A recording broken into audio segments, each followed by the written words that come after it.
And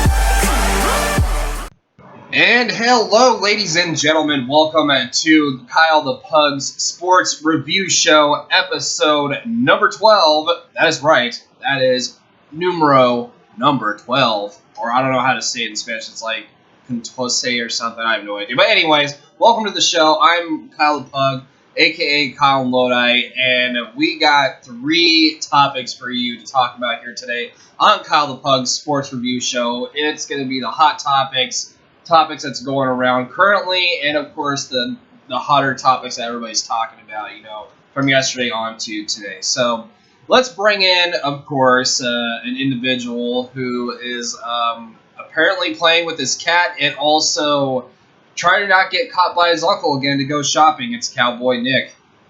Yeah, how y'all doing, folks? It's Cowboy Nick. Cowboy Nick, go get stock. Cowboy Nick. Your lucky numbers are 6, 4, 5, 8, 2, 12, 8, 9, 8, 6, 7, 8, 2, 12, 5. What did that supposed to mean? I decided to add a little bit of base to the Chinese, so I decided to get a fortune cookie. There you go. That made no sense whatsoever. Cowboy Nick, everybody, making no sense since 2007. Or 2008. Or 2009. Yeah, but you know me, I always try to bring a little bit of that joy to our fans, More like creepiness. Joy and love and all that great stuff. He brings a lot of creepiness. But anyways, we need to get to the topics of the show here today. So, the first topic we're going to talk about here out of the 3 topics is the Game 6 recap. Now, when I watched the game last night, I'll just tell you this right now. It was pretty much a slaughter fest as expected, and I knew the Cavaliers were gonna come out swinging, even with Draymond Green back. I mean, they held the Warriors to 12. They almost held them under single digits in the first quarter. That's actually kind of sad to a team that's actually been one of the highest scoring offenses in the NBA. But they somehow. Well, hold on. They somehow, though, they actually did manage to get double digits, like right at the end of the first quarter. But I mean, the Cavaliers, it was just all them to start through the finish, and the Warriors did kind of wake up here a bit. But like I said, it was just all LeBron, all Kyrie, the bench, and the home crowd motivated them right behind, and Steph Curry and everybody was frustrated on the other end. And I'm still not finished. I will tell you this, right now. So, do you think the NBA decided to make a Game 7 out of this, or was it actually, going to? Did you expect it to happen? You know what? It was more than I expected to happen, but I have to say this. You know what, Curry? You lost my respect for what you did. Now you're going to get a fine. You stupid idiot. You damn crybaby. Get over it. Why in the hell did you take your mouthpiece and go into the crowd and have it hit the partial owner of the son, a kid, a little boy with the partial, his father's a partial owner of the team? Why did you go in the crowd and have it hit him in the freaking challenge? Germs in the mouthpiece, you stupid idiot. Grow the hell up. You're like a 4-year-old that was told by his mother no, and all that stuff, and then you whine about it. You stupid idiot. Grow up. I actually did manage to catch like a 30-second footage of that, and the guy and Curry were cool afterwards, but it was just Curry just taking out his frustration. You could have done it some other way instead of just doing that. Yeah, throwing your mouthpiece. Like I said, it's like a 4-year-old who's like told by his mother no, and he's gonna throw like the car. He told me in a jukebox and throw the officer one in the head. Come on. I mean, okay, and here's actually, he has called the mouthpiece for voicing my opinion in a display of weighing of anger without it causing an international incident. So that's what he said, though. Yeah, because, honestly, I think he should have gotten both. Because I think he should have got the fine and the suspicion. Why? Because, like I said, he's like a little baby crying, and you'll see that I posted a report on Facebook of a little baby actually flipping a middle finger. Because, you look at this, it's like, what the hell? It's like, yeah, so you were right. You were right, though, so. Yeah, grow up. Yeah, so you were right. So his slathered plastic flew at the son of the Cavaliers. He didn't even intend to. He wasn't even trying to go to the go to it. He was trying to aim it at something else. And like I said, he apologized to the accidental target. And in Game 6, the Warriors couldn't even get being mad right. And this wasn't the only controversy too. So Curry's wife, Aisha, was upset over the calls that her husband received, was in the news for tweeting NBA's conspiracy theories. And so the online world grew quite noisy around Steph Curry reaching an accusation tenor once reserved for LeBron. And why was he playing better? Why wasn't he playing like the MVP? And at least Curry's coach, had his back by saying this, and I quote, "Yes, I'm happy that he threw his mouthpiece out of frustration," unquote. And there was little doubt that Curry went into the post-game news conference with a calm acceptance of the hefty fine. He had met with Warriors GM Bob Myers before taking the whole thing. It was time for him to pull all the stops for Game 7. So here we are again, Game 7, and going back to LeBron really quick, he had 41 points, 8 rebounds, 11 assists, almost once again a triple-double in the 115-101 victory here. But now, like I said, the NBA Finals tied 3-3, going Game 7, back to Oakland, the Oracle Arena. What do you expect out of that? I don't expect nothing because I'm not looking at this right now. Because I was here to this because I have no respect for Curry. I have no respect for Green anymore after what he did in Game 5. And I'm just saying this, right now the Warriors look like shit. I don't care what the record are. I think Cavaliers are just going to come in there and just, literally, they're going to treat them like little preschoolers. And I think they're just going to, the Warriors, they have no confidence, they have no fight. I think they need to take Friday and Saturday practice and learn. They need to learn how to get their confidence. Because they have one game to do it, though. Last game, because Cavaliers basically just going to hand out a beating. And King LeBron, I hate saying that name, but if you don't wind up just singing. Well, and then he's just beat the hell out of freaking the Warriors again, and then people in California are gonna be like, are just gonna look at them like, okay, I'm gonna go back to Sacramento now. Well, I don't think they'll go that far, but if LeBron does, if the Cavs win one more game, then that means LeBron will have his first official ring in Cleveland, and then everybody's going to be stopped bagging on LeBron for having, trying to win a ring in Cleveland. Pretty much. It's just so right now. It's like, honestly, I did have respect for Curry, but after the end, I did have respect for Green, but after these two incidents, right now, I think they need to work on getting their features into air and getting their features stronger and actually acting like adults. Well, here's the. I'm pretty sure that they'll clean up their act. They got a couple of days to do it. Yeah, and I think their coach is going to get on them for this, and I think they need basically. I think for this, they need to go into the gym. They need to go on the court and take some good things that they have and just with the team, work on team play and get your act together, because if you don't, then the Cavs are going to come in and your fans are going to root for you. Yeah, let's go, guys, let's go. Let's go, guys, let's go. And then you're going to see freaking a Mortal Kombat team that's just going to wind up getting hurt. Well, nobody's going to get hurt on the back. If something like that happened, then there'll probably be suspensions thrown around and banning from the league and some stuff like that. It's hard not to talk about that because if you think about it, one guy didn't come to, he was suspended, didn't come to the game and add a little support to a team. Go in the locker and say, okay, guys, let's just get out there. I know I'm not going to be here. Let's just get out there and do this. And then the next game, you have a guy who's so mad, he throws his mouthpiece into the crowd. Not trying to hit anybody, but just randomly throwing it for frustration. Come on. Yeah, but this was by accident though. He hit the Cavs minority owner's kid here.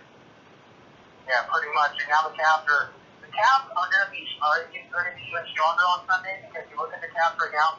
They've got 2 wins out of it. Now it's tied 3-3. It was just like the Western Conference Finals. Oklahoma City up 3-1. Now same situation here. Pretty much, yeah. Except it's kind of reversed. Go in there and just look at the mistakes they made and get themselves together. Look, Chris here would be like, well, I'm going to play a fine. Dude, think about this. You're going to go home and your wife is going to tell you that you need to act better. Because, you know what I mean? Speaking of his wife, yeah, like I said, I was mentioning this like a little bit ago. His wife actually got criticized too by all the online people at Twitter and the NBA as well. Pretty much, but you know, So yeah, so not just on the court but off the court as well. Yeah, but you know, this all started from the fact that he got in the face of one of the refs. Like, come on, seriously. Yeah, should the refs be fined? Question mark, question mark, question mark. And then Stephen A. Smith came out and said that was a bit immature of what she did, so I really don't blame him for saying that. And it kind of was immature, too. It was. Like, you know, it's like, you know what I mean? It's like, you know, even though he got the what happened, he could have just walked away, like, you know, he just walk away. Here, like, you know, so something could have said this bullshit, could have all that stuff, just walk away. But the fact that he actually got angry and acted like a little child was not responsible at all. All right, so that game with the NBA Finals, Game 7, it'll be seen this weekend, I believe, on a Sunday. Yes, it's going to be this Sunday. It's going to be in Oracle. So Sunday at Oracle, you got 5 o'clock Pacific time, so be sure to watch that, and we'll talk about the recap and the aftermath of that Wednesday for sure. So, speaking of Bay Area teams, let's go to the NFL really quick, and we're going to talk about why the Raiders will make the playoffs in 2016. So basically, they're good again, right? So they got the offense, they got, you know, they got a decent wide receivers now, and also they got some good they got the future quarterback in Derek Carr, right? So yeah, the Raiders haven't had a winning record since they lost the Super Bowl in 2002. So the same Raiders who have gone through 9 coaches during that span and went 7-9 last season to finish in the bottom half of the league in total offense and total defense. So that same franchise will supposedly contend for a Super Bowl title in 2016. So it has been a miserable decade for Oakland fans with a possible relocation, quote-unquote, Las Vegas, only making things worse. But for a variety of reasons, there is hope in the short term. And do you know the reasons why, Cowboy Nick? I'm going to let you think about that for a second. But I'm going to tell you this, though, from my perspective. Talent at the skill position. So like I said, 2 years at his career with Derek Carr, and the jury remains out on him, and he's completed 58% of his passes while averaging 5.5 yards per attempt as a rookie. So he's got Amari Cooper, and he's got Michael Crabtree, and he's to add to the Raiders' offense. And with a little bit of defensive help, I mean, this team might actually become a playoff contender. I think they are a playoff contender, but if they actually improve their defense, maybe they might show just a little bit more. Yeah, and that's the problem with the Raiders. That's pretty much a problem the Raiders have been having. Pretty much they haven't put their offense as well as their team. And the other thing is, if they do go to Las Vegas and stuff like that, I think that they can get maybe a better environment for their team, because Oakland is one of those environments where, you know, it's because of the Bay Area. And weather does affect your playing. And I think about it, and I think to myself, that if the Raiders do move to, you know, Vegas and stuff like that, I think that the environment there might help their game and things like that. Okay, wait, okay, let me stop you right there. How do you think the environment will help their game? Like, be specific about what environment's down there in Vegas. Well, because Vegas is kind of a desert area, I think that they wouldn't have as much rain, and I think that with the desert environment, I don't think because it's going to get pretty foggy and moist up there. You know. And what's wrong with that? I think that the climate. Honestly, I'd rather play like in the Bay Area weather than I would like in the desert. Honestly, I mean that's just coming from me. Well, I wouldn't want to play in that, 100-degree heat down there, especially when it's like early on in the season, where it's just like absolutely just hot. I mean, I couldn't handle. People would have heat stroke down there. So their environment, I kind of have to disagree with you on, because, I mean, this is coming from my perspective and my opinion. I mean, imagine all the huge linemen down there being like, oh, we're playing down there in the heat in Las Vegas, and they're really, really, dehydrated. I mean, there's a couple people who actually died of dehydration, so in that heat struggle. So, like I said, I wouldn't want to play in the heat down there. I really wouldn't. Yeah, but you have to remember too. When the Raiders came to LA in the LA environment of California, it was a little bit warmer down there, but they seem to have a better play style down in LA than they did in Oakland. The only reason why they moved back to Oakland was basically the Los Angeles Raiders didn't really. I mean, it kind of did, but it just didn't really. Was not this. It's not really a tongue tire. It's not. It doesn't catch off the tongue quite as well. Guess what? When this season is starting and everything, who they're gonna play? I have to say this. I'm scared because when you look at this, they're matched up with a very tough team, and that's the thing. And for me, I don't know fully, but I have to say this. The Raiders playing the Saints, I'm worried about that Saints play style. I'm worried about the Saints playing and being at home, and because the Raiders aren't that good on the road, and I'm worried that the Raiders aren't going to be that team that they were, like how they always say they have a little chance. Okay, well here's the thing with them playing against the Saints week 1 on the road. I mean, the Saints, I just don't think they're that great anymore, especially their horrible defense. I mean, they had one of the worst defenses last year in the NFL, and this is a huge advantage for Derek Carr and Amari Cooper and Michael Crabtree and for all the Raiders offense, because they can take total advantage of that despite being on the road. That's one thing you got to remember. Well, like I said though, the Raiders can't do good. But when they go on the road, I don't know what it is. Sometimes they have the problem of not playing so good on the road. If they could work on that in camp environment, it could be a good team this year. It could be a pretty good team this year. But the fact is, the reason why I say that for the Saints is because, as you know, and you know this too, Kyle, in the last season, since the Raiders did have that spectacular year, they've just been going downhill. Well, that's been since 2002 when they lost the Super Bowl. But I think this is the year they changed it around for a little bit. I think they do get a playoff spot. I think they somehow finish. Let's say so that's kind of on the fence with the first 2 weeks. I think they might pull it out against the Saints, but don't quote me on that. But all right, so taking a look at their schedule. Versus. Then we got Jaguar, Buccaneers, Broncos, Tex. Going all the way down. I would say they probably might finish 9-7 or 8-8, but don't quote me on that. I can possibly see 9-7. And a playoff spot too. That I also think they break their playoff drought.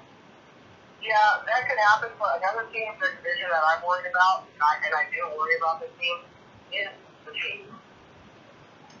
I mean, the Chiefs, they're the only team that can contend with the Raiders. I mean, the Broncos are kind of questionable, and the Chargers, they're falling off. They flat out suck. So, and I'm not, no offense to the Chargers fans, but honestly, they should be way better than the records. They're just kind of overrated at the moment. But anyways, yeah, I see the Raiders and the Chiefs contending for the AFC West. And like I said, Denver could be questionable. They could be up there, but like I said, it's going to depend on them. It's going to depend on how good they're going to be now that Peyton Manning is gone. And their defense is sensational, but we'll have to go and find out from there. So, okay, so I'm going to ask you this though: do they end up making the playoffs? Yes or no? I'm going to see that. I'm hoping they do. But it's a yes or no question. When I look at it, the same division as them, I think that the Chiefs are going to be a pain in their ass. Because I can see the Raiders pause getting really close, but even though I love the Raiders and the Raiders are the team, I am afraid of the Chiefs because from the last couple of seasons, the Chiefs have been really beating the crap out of other teams that just the teams come in to the Arrowhead or on the road, and the Chiefs are honestly getting back to their old school style, which scares the crap out of me. Well, the Chiefs have been really decent the past couple of years from now. They've had the highest total number of points in the AFC West, and they have allowed the least total points. So Their offense and defense, they're pretty much well balanced, but. You know what? One thing that I remember, they were not the third team, they were the number 3 team. I think it might have been a wild card team. I'm not sure because there's so many other good teams out there. But I see the Chiefs winning that division. I think more importantly, but I see the Raiders getting a wild card spot in the AFC. Yeah, so that's just. That also scares me, even though it's kind of the East Coast thing. I still have to say this. I am scared of the Jets. Well, we'll have to see and find out what they're up to. But that's for another topic to talk about for a different day. So, anyways, moving on here to our final topic here for the final 10 minutes here. We are going to get into not hockey, but yeah, because hockey's over already. What are we going to talk about now? We're going to talk about the U.S. Open, ladies and gentlemen. And this is the point where people are going to be like, nope, we're going to go to another video because we're going to be talking about golf. Well, fuck you guys. We're talking about it anyway. So, we're going to be talking about... excuse my language there. But anyways, so let's get to the U.S. Open real quick. So, as of right now, we have Andrew Landry's in the standalone spot in first place, with 4 under. And then we got Lee Westwood and, of course, Dustin Johnson tied for second at 3 under. And then there's a 4-way tie for, a 2 under, Scott Percy, Shane Lowry, Sergio Garcia. Then it goes all the way down, and, Bubba Watson's in there as well, tied for 7. There's 1, 2, 3, 4, 5, 6 people tied for 7. And my guy's kind of down there right now. Well, nobody cares about your guy. Yeah, nobody cares about your guy. But anyways, yeah, so for those who don't know, the U.S. Open is being taking place at Oakmont Country Club in Oakmont, Pennsylvania. Supposedly one of the hardest courses out there. It's actually one of the hardest courses out there to play in the U.S. Open. No, have you actually seen the environment for that course? I have. I've seen some photos. That high, heavy grass or whatever. Oh my god, how can you play in that? I mean, just imagine if you hit your ball in there, then yeah, you're pretty much done. You can't even find it in there. Honestly, I don't know. I don't know. And for me, when I play golf, I love a course that's hard, but I love a course that, just like I put that curve off this course, where you hit your ball, and it doesn't go, it's not known for going that hard, but it gives you that challenge. Because I think when you're playing golf, you want that challenge. Well, just because you love something doesn't mean you're good at it. But knowing Cowboy Nick's golfing skills, yeah, it's kind of. I've been under par. I've been under par a couple of times, but don't judge me. A couple of times. A couple of times. That's the 2 key words. Actually 3. Couple of times. I've gotten. The last time I golfed, I made it 3 votes, so That's a little better. But anyways, who do you see taking advantage of this ridiculous golf course? Now, when I mean ridiculous, I meant hard and very challenging golf. I mean, the course looks nice, like I said, don't get me wrong, but who do you see taking advantage? Out of everybody, let's say from the 1, 2, 3, 4, 5, 6, 7, 8, 9, 10, 11, 12, 15 people, I should say. At 15 people in the field, who do you see having the most advantage here? The most advantage? Who do you think would have the most potential? I'm gonna have to go. Even if he's not first right now, I honestly, I feel like why don't you go with the first place guy? But I have to go with Johnson. Okay, so that makes sense, Dustin Johnson. And why do you say Dustin Johnson? He's only 3 on that, but 3 under. He has the ability to beat Westwood. I think Westwood is kind of overrated. So.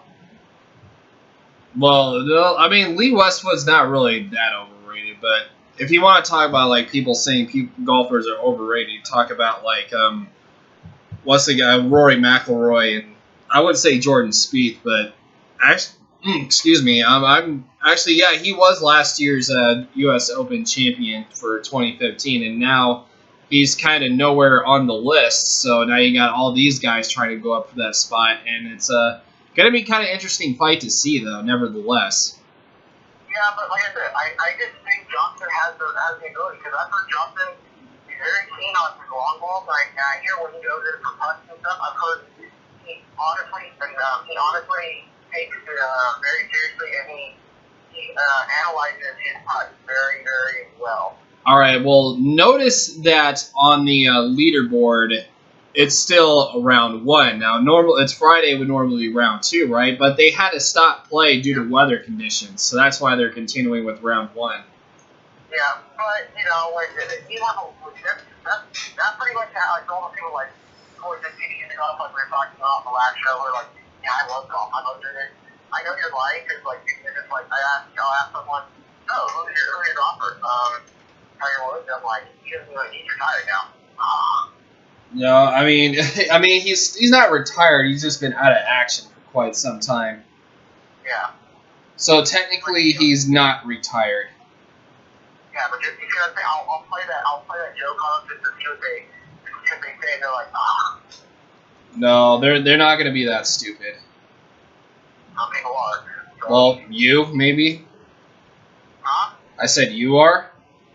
No, well, you can be at times. You can be most of the time. Okay. And they said I did pretty well, so Well, you said people have told me you can be stupid most of the times. Hey, I am not stupid. I am not stupid. I'm just saying, I have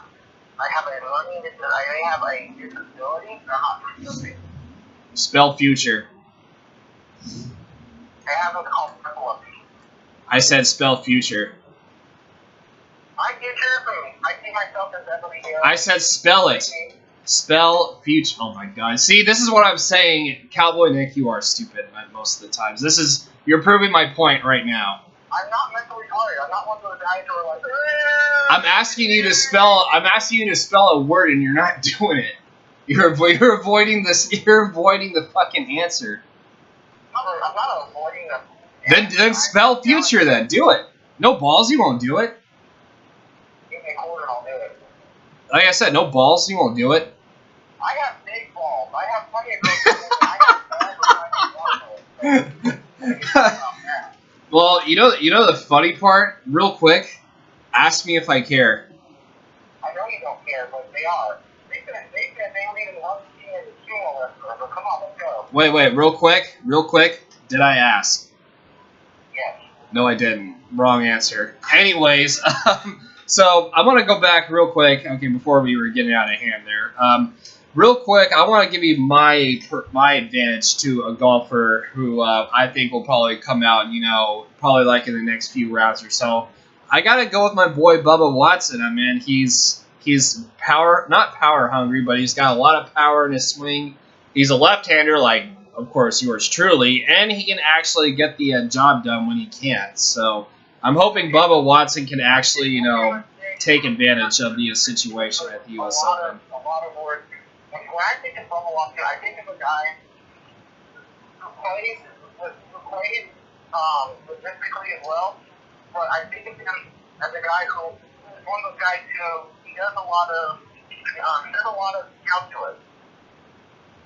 Calculate the field and calculate where he needs to shoot everywhere, and that's what makes him so good. He's not like Tiger Woods gets a little hit.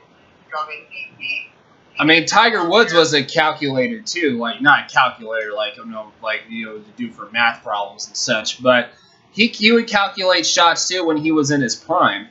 So saying that he never did doesn't mean anything. So obviously he did with his caddy. It's just, I mean, like as of right, I mean, currently you're talking about 2000, way back, the Masters the couple of years ago, but way back when he was on point. I'll say this. Why is it every time I see him play, he always has the same caddy?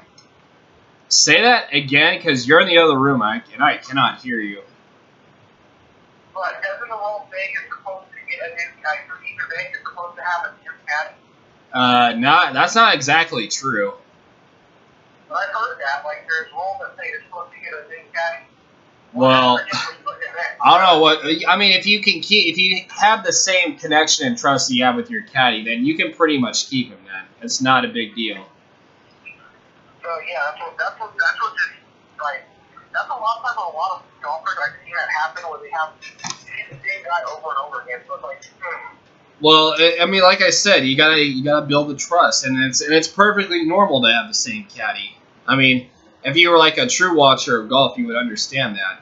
No, I'm just joking. You probably are. But, anyways, that being said, what? yeah, you go ahead and guess what finger I'm picking up. Yeah, you're speaking through a Pringles can is what you're speaking out of because I can barely even hear you. I'm picking up my favorite club. It's giving you a birdie. Oh, cute. But anyways, that'll do it for today's show. I hope you guys did enjoy episode number 12 of the Kyle the Pug Sports Review Show. And if you guys did enjoy the show, please drop a like and don't forget to subscribe if you're new. So, that being said, for Cowboy Nick, and I'm Kyle the Pug, aka Kyle Lodi, and I'll see you guys next time on Wednesday with episode number 13. Have a good day, and as always, stay safe. Peace! You've been out all night, I don't know where you've been. You're slurring all your words, not making any sense. But I don't fucking care at all, 'cause I have hella feelings for you.